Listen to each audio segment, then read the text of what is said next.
everybody. Today's a special day. Today we are getting the winner of the grand prize of the 2023 Dreamboat Fishing Challenge together with the guy who makes the grand prize, Alan Steiger. This is Alan Steiger of Steiger Craft. To my left and to my right is Rob Carranzo, who is the grand prize winner of the Dreamboat contest this year. For those of you who aren't familiar with the Dreamboat, it's the Fisherman magazine, season-long, region-wide, multi-species, subscriber-only fishing competition where anglers from Maine all the way down to Delaware compete in a point-gathering system to achieve the highest level of points. And it really draws out an incredible competitive factor amongst anglers. Our number one ranked top angler this year was a past Dreamboat winner, Sam Dibner, and so we have to shout out to Sam. Sam, however, because he was a Dreamboat winner in the past, he wasn't eligible to get the grand prize. Same with the second place winner, Garrett Weir. These are names you probably have seen on our standings board because they really performed very well. But Rob here, he was responsible for the third place in total points. Never won Dreamboat before, so that puts him in the number one spot to win the grand prize, and that's just what he did. So couldn't be happier for you, and you know it's really an incredible feat when you consider how many people compete in the Dreamboat. Rob, tell the audience here, if you would, share, kind of what was your strategy going into this year? I know, like, one of your first fish was a weak fish. Yep, first fish was the weak fish, and coming into it, I know, like, for the weak fish, your window is tight. You don't have a really big window to get that done, so devoted a lot of my time in the beginning of the tournament to catching that fish. I caught myself almost every night, and I learned a lot, and then it came to me spending, the whole night out there to almost being able to narrow down the window of, now I only need to be out there for 2 hours at a time, and that's, so that fish was very hard, but rewarding, fun, just like anything. I mean, you're fishing, so you say, oh, it's work, but it's not. It's fun. Well, that's the thing. That's the thing about Dreamboat. You really never know when big, if you fish regularly, you never really know when a big one's going to come and it becomes an eligible fish for Dreamboat. Now, you're from Connecticut, correct? Yes. Yep. Okay, so you were fishing Connecticut, Rhode Island waters, or? Pretty much all Connecticut, Rhode Island. I made one trip towards the end of the season. I went on one of the porgy sea bass boats out of Freeport. And we had a great trip, good time. I didn't get a fish to weigh in on there, but I mean, it's fishing. I had a great time. I met a bunch of new people, and that was still a great experience. You had a weak fish, you had a blackfish, you had a sea bass, a bluefish. Bluefish, okay, so those were the four you had. And so your total points were, you had 22 points. Sam Dibner had 40 points, and Garrett Weir had 24, so you were kind of neck and neck with him.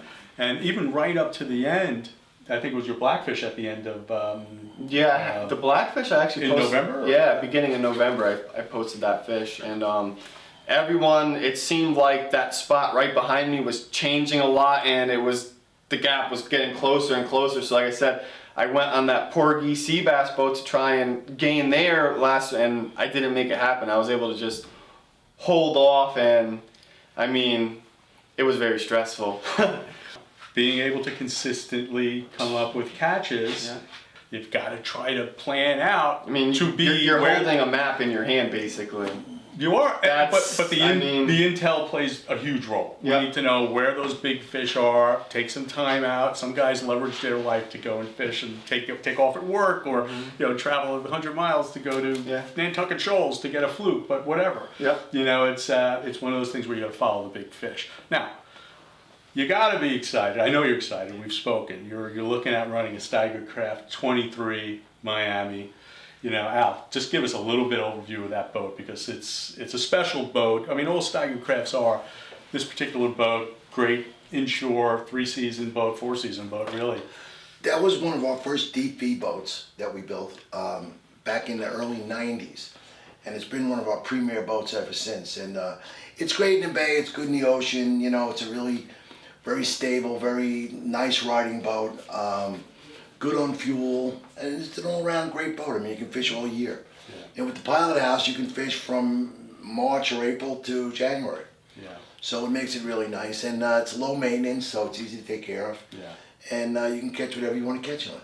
Yeah. You know, we've had guys take them out to the canyon. I mean, I don't recommend that, but I mean, a nice day you can. And Sure. but it's a great all-around inshore boat. You know, I'm sure I'll see you out there a lot this summer. Yeah, I'm sure. I mean, you'll be seeing it. I mean, I already have a name picked out and stuff. And I'm gonna go with Still Dream, and it fits pretty well with the Dreamboat. I was hoping no one did it. No one did. You know? No, I know of no one who's named their boat. Mean, it's not like this is just the challenge of getting the boat is one thing, but it's totally gonna be.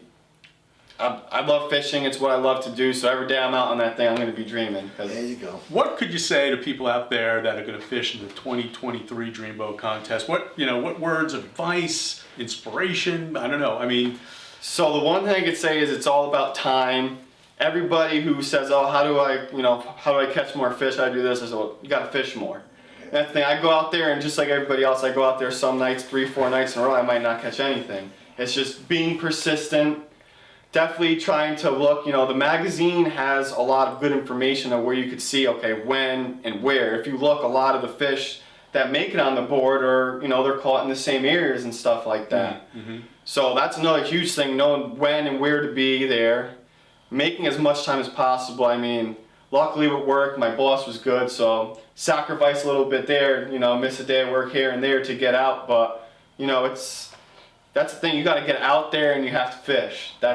And then weigh your fishing. That's the other huge thing, because I know there's a lot of people catch the fish, and then if you don't bring it to the scales, then it's an extra step. And it's even worse when you catch one fish early on, you said, whatever, then a month later you catch another one, and you're like, oh, I should have weighed that one in. Yeah, right. Well, I know, Al, I'm sure you can appreciate that, because you're an avid angler as well. I don't know if everyone knows that, but you and I have fished a number of times before, and so I fish a lot. You fish a lot. I mean, Al fishes out of Montauk and a lot of other places. Actually, from Manhattan to Montauk. Yeah, we fish Fire Island Inlet with George, and we fish Montauk. One of my boats is there, and you never know. You fish there one day, they're not there the next day. How much of what the features you develop in Steiger Crafts are from necessities and things you would kind of invent?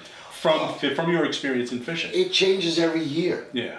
20 yeyears ago there were no live wells in boats, so they didn't use live bait. Yeah. So it's always changing. So we're always learning something new every year. Yeah.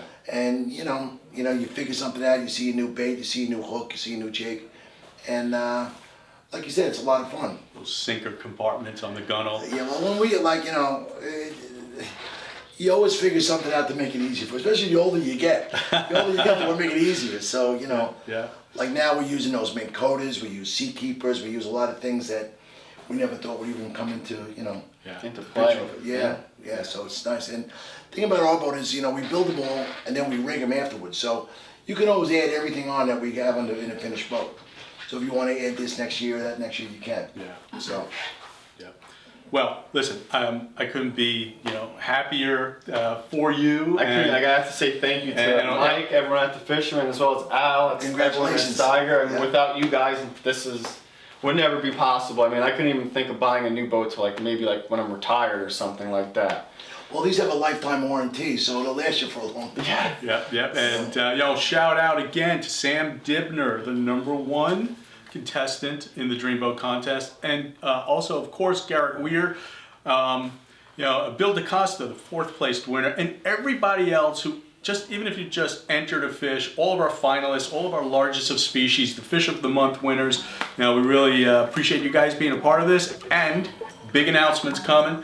Stay tuned to the Fisherman, thefisherman.com. We're going to be revealing the 2023 Dreamboat prizes and maybe some other surprises. So until then, Mike Caruso with the Fisherman Magazine, Rob Carranzo, and Alan Steiger. Thank you, everybody.